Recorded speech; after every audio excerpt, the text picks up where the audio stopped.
Baik, Bang Jutek, saya juga ingin meminta pandangan Anda sebagai kuasa hukum ketika kemudian ada dua alasan ini yang menjadikan PK klien Anda ditolak, ada soal tidak ada kekhilafan hakim, kemudian novum yang disebutkan bukanlah bukti baru. Sebetulnya apa yang menjadi sudut pandang gitu ya dari kuasa hukum para terpidana ketika mendengarkan kesaksian atau mungkin mendengarkan dari hakim yang disampaikan oleh Mahkamah Agung hari ini? Mbak Patricia, saya ingin menyampaikan, saya hanya mengorek atau menarik ke belakang tahun 74 peristiwa Sengkon dan Karta. Itu nggak ada sidang PK tanpa ada prosedur yang berbelit seperti kita menghadirkan persidangan di kasus Vina Eki Cirebon seperti saat ini. Ketika tahun 74 mereka divonis, lalu di penjara, ditemukan ada yang mengaku bahwa dialah pembunuhnya, itu para terpidana yang saat itu sedang menjalankan Sengkon dan Karta sedang menjalani pidana itu dikeluarkan dulu. Ya, ini peristiwanya nggak berbeda jauh dan tidak banyak berbeda seperti kasus Vina dan Eki di Cirebon. Saat ini kami menghadirkan ada fakta bahwa sebenarnya itu adalah bukan fakta pembunuhan, ya. Ada kemungkinan bahwa itu adalah fakta kecelakaan. Harusnya diuji ya dari saksi yang kami hadirkan yang melihat itu fakta itu kecelakaan, ya. Kemudian kami menghadirkan adanya proses yang salah ketika di awal, ya. Nah, ini kami hanya menguras balik apa yang kami hadirkan gitu ya, bahwa mereka tidak didampingi penasihat hukum. Sudah kita jelaskan apa yang disampaikan Bu Elsa tadi ya, bahwa ada tanda tangan tanggal 1 Bu Titi. Nah kan kita udah jelaskan di persidangan bahwa faktanya tidak didampingi dan itu tanda tangan tidak pernah, dan baru tanggal 16 itu pun ke Sakatata ya, bukan kepada 7 terpidana yang lain gitu ya. Itu sudah dijelaskan dalam persidangan ya, bahwa fakta itu dan itu sudah terungkap. Nah, jelas bahwa mereka itu tidak pernah didampingi oleh penasihat hukum ya ketika mereka diperiksa di awal. Ada dugaan penyiksaan, penganiayaan yang tidak dibenarkan secara HAM ya, itu sudah dikuatkan dua lembaga negara loh, LPSK dengan Komnas HAM ya. Ini juga tidak menjadi masukan pertimbangan. Saya tidak tahu ya, sekali lagi kita belum bisa berkomentar banyak sebelum kita membaca seluruh pertimbangan dari majelis hakim ya. Ya kita memang pasti akan melakukan langkah hukum ya, kami tidak akan diam. Nah, sekali lagi menegakkan aturan kebenaran ini banyak jalan yang akan kita tempuh ya. Proses laporan polisi kami juga masih berjalan karena ini adalah terlepas dari putusan PK ya tentang kesaksian palsu ya, memberikan keterangan palsu misalnya terhadap Dede dan Aib. Mereka ini dalam keterangan yang membuat mereka para terpidana ini dihukum ini kan oleh karena adanya keterangan dari Aib dan Dede di pertama ini yang memberikan informasi ke Aibtu Rudiana saat itu ya kan. Lalu berkembang peristiwa ini, lalu sekarang peristiwa itu akan cerita berbeda ketika Dede mengaku bahwa itu bohong atas rekayasa, bahwa itu tidak pernah terjadi. Dia berani bersumpah ya, dan bahkan memberikan keterangan di bawah sumpah. Ya sekarang kalau Dede dan Aib ini sudah berbeda pendapat, apakah masih valid keterangan mereka yang dipakai untuk menghukum para terpidana itu? Itu pertanyaan, apakah itu bukan kekiluan, bukan kekhilafan? Walaupun kata Bu Elsa tadi harus diuji, ya kalau mau diuji ya karena ini LP masih berjalan ya kami akan kawal. Kan ini berarti salah satu bohong kan? Kalau nggak Aib ya Dede yang bohong kan gitu. Ini harus dibuktikan oleh penyidik. Ini kami minta. Dugaan penyiksaan, penganiayaan, kode etik sudah membenarkan saat itu terjadi oleh kepolisian. Tapi pidananya belum diproses. Kami kawal pidananya. Ini harus dibahas, harus diproses. Jadi kami akan kawal ini tetap gitu loh. Kami akan kawal. Ya kan ini harus jalan. Karena ini dua hal yang terpisah, bukan tidak terkait dengan proses PK yang dikabulkan atau ditolak. Dari awal saya katakan ini tidak terkait gitu Mbak Patricia. Bang Jutek, tapi kemudian hasil PK di MA memakan waktu yang ternyata tidak begitu lama. Perkiraan kita ini akan memakan waktu yang cukup lama, tapi kemudian lebih cepat dari perkiraan. Anda ingin menanggapi ini? Ya, memang secara surat edaran Ketua Mahkamah Agung kan bahwa PK ini mereka ada aturan internal ya, bahwa itu tidak boleh lebih dari 90 hari kerja ya. Jadi 90 hari ini saya pikir kalau itu terakhir itu sidang Bang Jutek. Sakatatal Ya. dimulai dengan terakhir pas lah kurang lebih gitu. Ya, saya pikir Oke. pas memang ya kurang lebih lah ya. Itu apa yang disesuaikan karena maksimum di 90 hari. Mbak Oke. Patricia, kami hanya ingin pastikan bahwa kami saat ini masih agenda utama kami menenangkan keluarga terpidana, menenangkan para terpidana sambil kami menunggu salinan putusan. Sesudah itu baru kami akan mengambil langkah hukum lanjutan ya terkait dengan laporan kami di Barreskrim. Tentu kami akan dorong lebih kencang lagi karena ini udah nggak ada beban ya, hasilnya bagaimana kami akan dorong gitu kan. Ini silakan ya, karena ini jelas loh ya, dugaan penganiayaan itu sudah diperiksa etik, sudah dijatuhin hukuman pula secara etik. Bukan berarti selesai etik itu pidana tidak jalan kan gitu. Ya, ini kami laporkan. Ya, itu satu. Yang kedua adalah soal Aib dan Dede. Salah satu berbohong, harus dibuktikan oleh kepolisian. Siapa yang benar?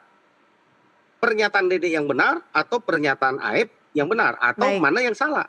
Ya, ini kita akan kawal lah. Kita akan kawal 2 LP kami ini, kami akan kawal ya, termasuk ke Pak Pastren. Ya, kita akan kawal. Putusan Mahkamah Agung hari ini saya lihat tidak menyentuh kepada materi kan, hanya menyangkut kepada formil, tidak terpenuhinya apa yang disebut dengan novum, kekhilafan dan keadaan baru. Jadi tidak merubah apa-apa. Jadi tidak merubah materi hukum. Jadi menurut saya kembali kepada titik nol, hanya permohonan kami ditolak, itu aja kan gitu. Ya. Jadi secara hukum yang kami laporkan itu masih berjalan dan relevan. Jadi tetap kami akan kawal gitu Mbak Patri. Jadi masih fokus dari sisi psikologis dulu ya untuk keluarga maupun juga terpidana. Oh iya itu jauh lebih penting dari tadi kami ya, bagaimana Mbak Patricia, ini perhitungan hari nggak jalan loh karena mereka seumur hidup.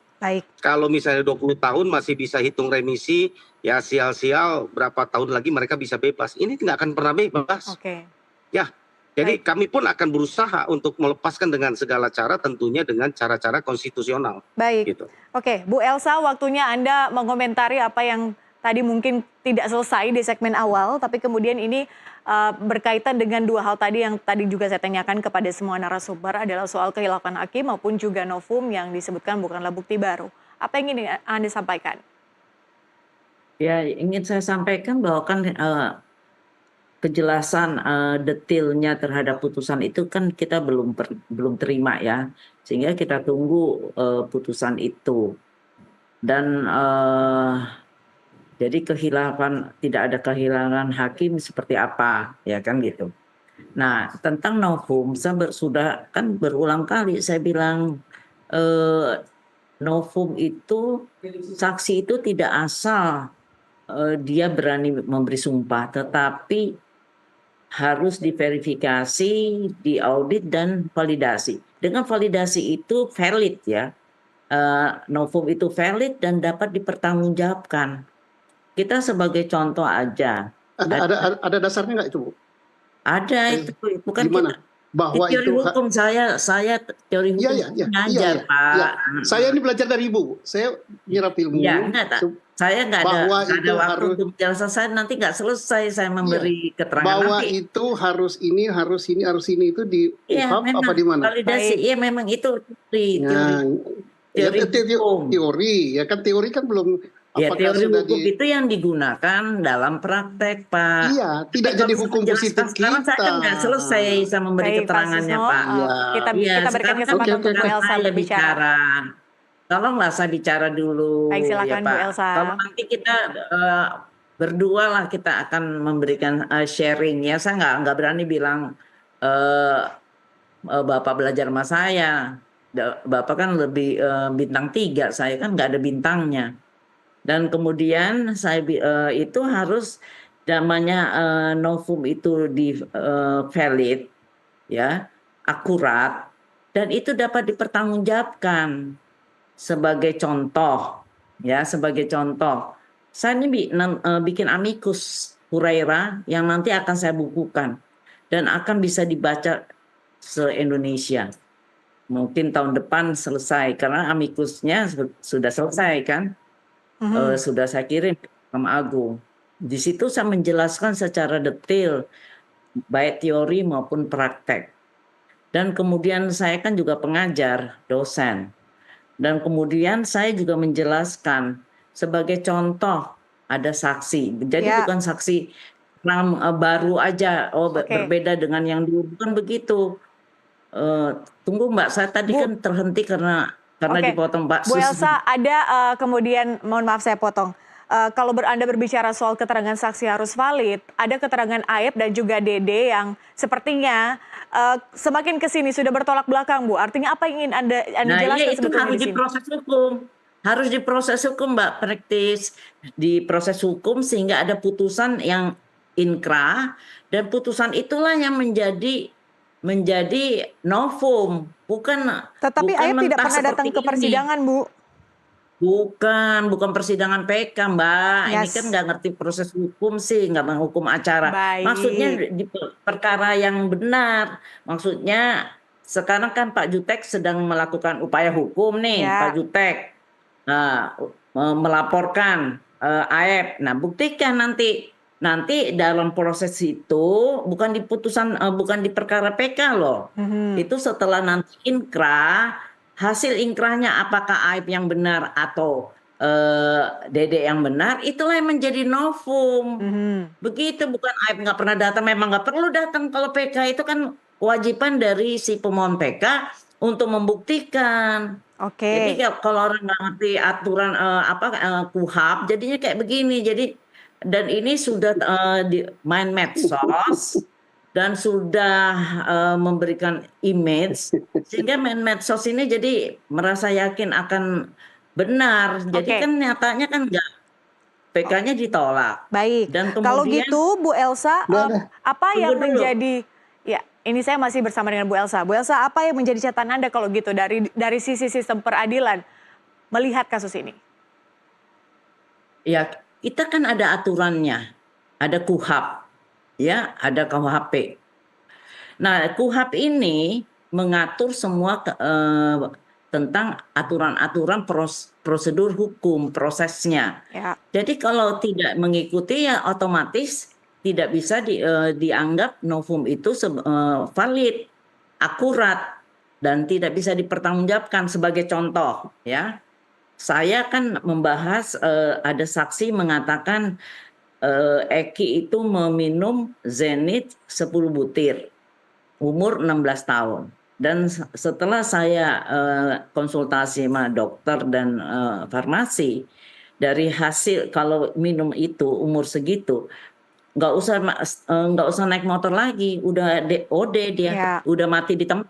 Nah, seperti itu kan tidak logika, Oke. tidak valid. Bu, Jadi akan hal-hal ada seperti itu.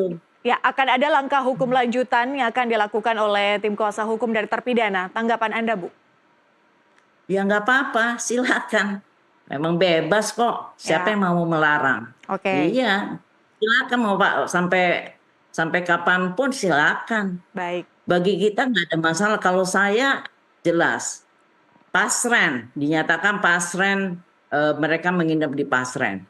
Sudah jelas terbukti pasren rumahnya kecil, kamarnya 3, dan tidak pernah satu kali pun menjadi tempat anak-anak muda menginap. Terus dikontrakan, setelah saya cek dikontrakan itu pun rumah itu 2 hari sebelum kejadian sudah ada pengontraknya dan saya sudah cek. Jadi hal-hal demikian banyak bukti-bukti yang saya dapati juga yang saya masukkan dalam amicus curiae.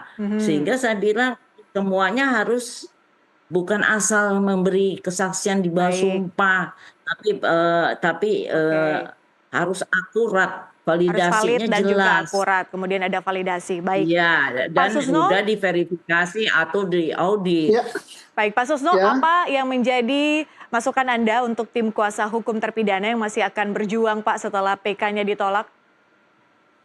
bagus. Ya silakan berjuang, masih ada jalan. Carilah kebenaran material gitu. Ini enggak. Kebenaran materialnya bagaimana, bahwa ada peristiwa pembunuhan apa tidak, kemudian apakah orang yang sekarang di dalam penjara itu kalau ada pembunuhan itu pelakunya.